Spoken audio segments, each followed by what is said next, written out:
Sorry students, कुछ technical problem हो गई थी, इसी वजह से वीडियो बीच में बंद हो गई थी। चलिए अब हम कहाँ बात कर रहे थे, इक्विटी प्रिंसिपल पे। लाइक आपका एक एमसीक्यू रेडी हो जाता है इससे कि आपको बोल दिया जाएगा एग्जाम में, इक्विटी प्रिंसिपल्स के accordingly there is no discrimination and the parameters are caste, gender, religion and nationality and all of the above. So your answer will be all of the above here. Fine. So these are the keywords for here, and main keyword is justice, just treatment for everyone who are the part of the organization. You should never be discriminate them according to their these parameters. Fine. चलिए आगे बात करते हैं। Fine. अब हम बात करते हैं 10th प्रिंसिपल की। 10th प्रिंसिपल बोलता है Spirit de corps, very important, Spirit de corps. इसमें उन्होंने बोला है यहां पे एक अगेन हम एक कीवर्ड की बात करेंगे, जहां पे हम बात करेंगे there should be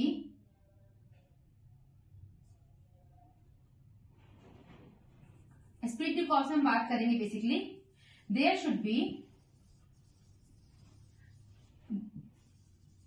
unity in between all the team members. ठीक है, एंड हम यहाँ पे क्या बात करेंगे, we are going to replace I here with the help of we. हमको यहाँ पे आई को हटाना होगा एंड हमको यहाँ पे वी को फॉलो करना होगा। There will be unity, there will be basically cooperation between all the team members who are the part of a team. Like एक एग्जांपल इसको समझाऊंगी, जैसे कि अगर हम बात करते हैं, एक टारगेट आपकी टीम को दिया हुआ है, आपको बोला है कि आप यहाँ पर 10 मेंबर्स हो, 10 मेंबर्स के अकॉर्डिंगली आपको क्या करना होगा, आपको टोटल हमको 500 यूनिट्स प्रोड्यूस करके देनी होंगी बाय दिस टाइम। फाइन। अब सपोज 10 मेंबर में से एक मेंबर आपका इल हो गया, तो अब कितने बचे, 9 मेंबर्स।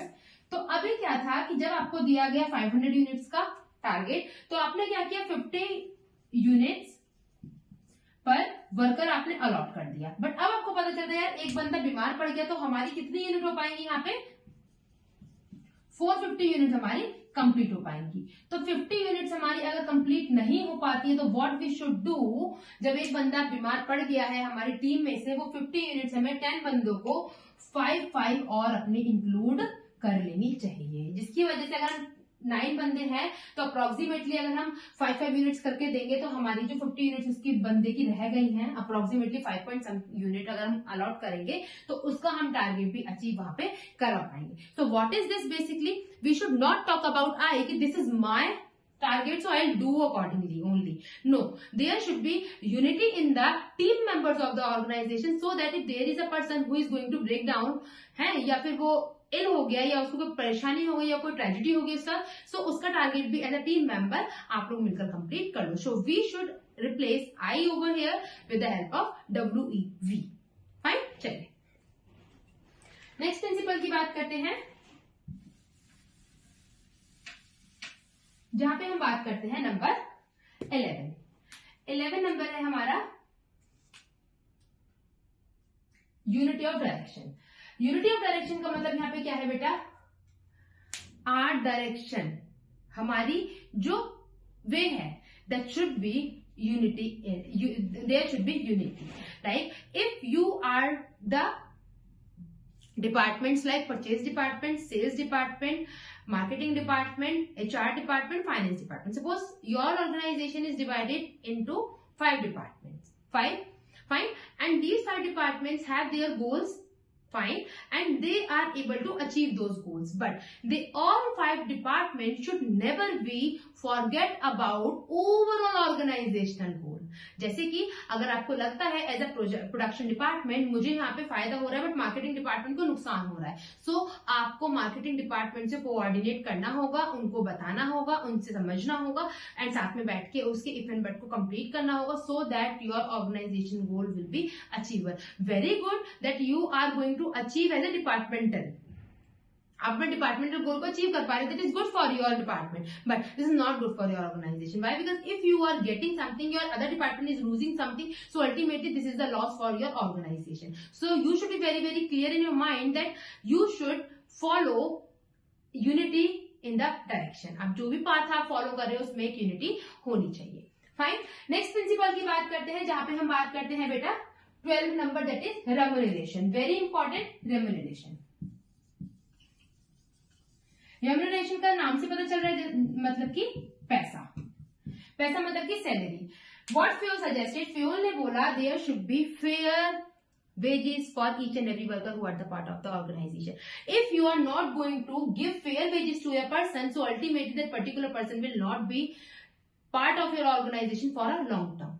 ठीक है, तो आपको क्या करना होगा, आपको उस बंदे को एक फेयर वेजेस देना होगा, फेयर सैलरी आपको उसे देना होगा जो आपके इस टाइम मार्केट में चल रहा है, पहली बात।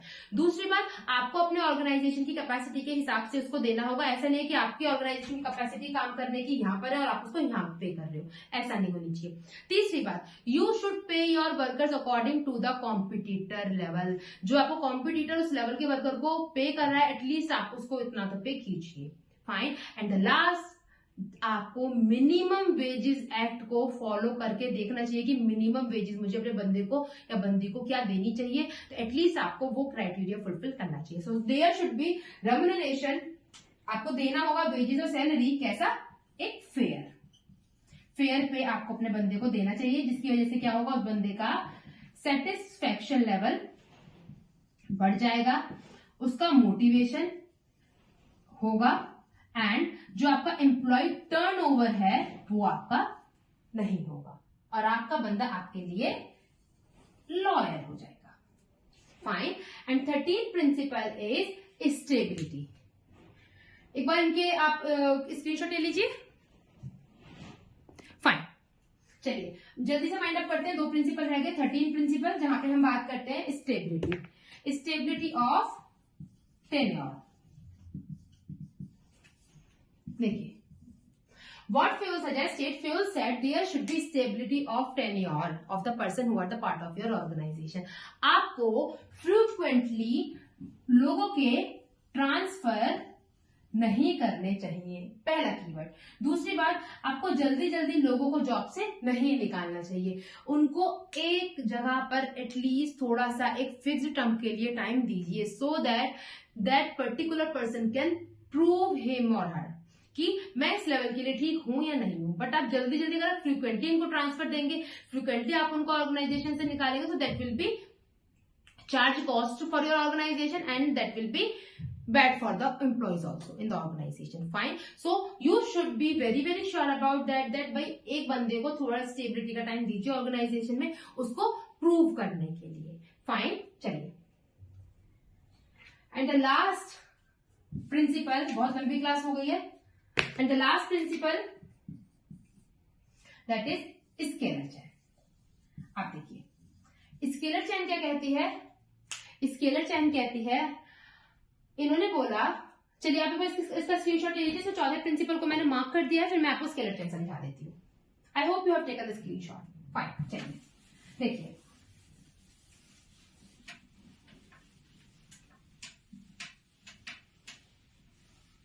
आइए देखिए, लास्ट प्रिंसिपल है आपका 14th principle, that is scalar chain.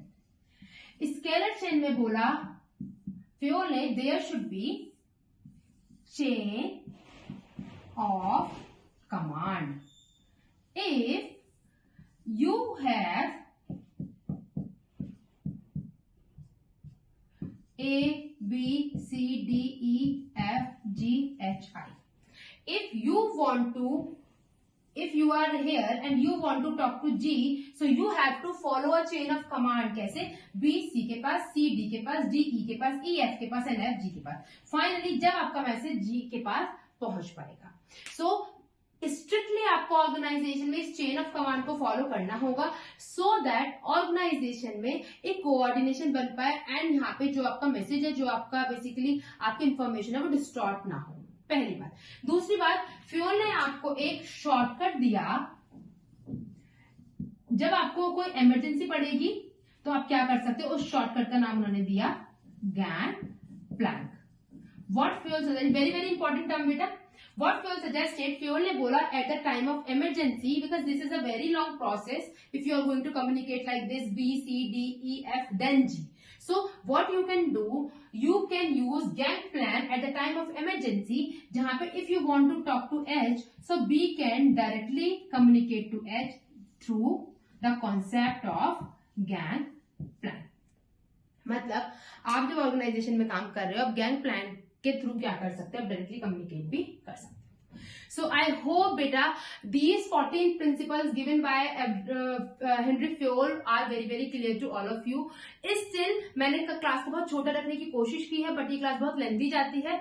But मैंने अपने सारे कीवर्ड्स के अकॉर्डिंगली आपको सब इफ एंड बट इसमें बता दिए ओरली. अगर आप इसको ध्यान से 2 बार सुन लेंगे इस क्लास को, तो ultimately you will be get proficiency in this topic. Fine, I am damn sure for that. Secondly, if still you have any kind of if and but for this topic, so you can comment me in the comment box. ठीक है, and I hope आपको जो जो मैंने समझाने की कोशिश की है वो मैं अच्छे से आपको एक्सप्लेन कर पाई हूँ. सो अल्टीमेटली अब आपका जॉब बचता है इसको एक बारी रिवाइज करने का, सो दैट आप इसमें प्रोफिशिएंट हो जाए. ठीक है, चलिए, thank you so much guys for watching in. And next class में what we are going to do, we are going to compare both the authors theory Taylor and Fayol की क्या उसमें सिमिलैरिटीज है, क्या उनमें कॉन्ट्राडिक्ट्स है. Fine, so that's all for today from my side. Thank you so much guys and take care, bye bye, thank you.